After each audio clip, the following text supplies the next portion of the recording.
আসসালামু আলাইকুম স্যার। কি ব্যাপার, আপনি আবার আসছেন? জি স্যার, আসলে হয়েছে কি স্যার, ওই দিন তো সবগুলো ইনফরমেশন নিতে পারি নাই, সেজন্য আজকে আবার আসতে হলো।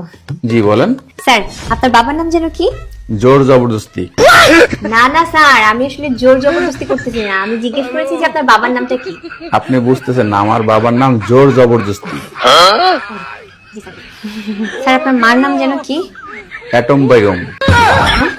অ্যাটম বেগম। আপনার মায়ের নাম? জি। ও, আপনাদের বাসায় তো আবার তুফান ঝড় সবকিছুই আছে। জি স্যার, আপনার বয়স যেন কত? 24। আচ্ছা স্যার, আপনার সন্তানের বয়স যেন কত? 2 বছর। Sorry sir. 2 বছর। স্যার, আপনি বিয়ে করেছেন 1 বছর, সেদিন বলেছিলেন। আমার 2 সন্তান, 1 বছর 1 বছর করে 2 বছর। ও আচ্ছা আচ্ছা। আড়াইশ। আপনি একটু ভুল বলছেন, আমি শুধু খাড়াইশ না, আমি একটা মহা খাড়াইশ। আচ্ছা জি স্যার, ধন্যবাদ আপনাকে আপনার মূল্যবান সময় দেওয়ার জন্য। শোনেন, জি। আপনার কিন্তু আবার আসা লাগবে। কেন স্যার? আপনি আমার ঠিকানা নেন নাই। ও হ্যাঁ হ্যাঁ হ্যাঁ, ঠিকানা ঠিকানা। জি স্যার। স্যার, আপনার গ্রামের নাম যেন কি? ধোলাইপুর। ধোলাইপুর। জি স্যার।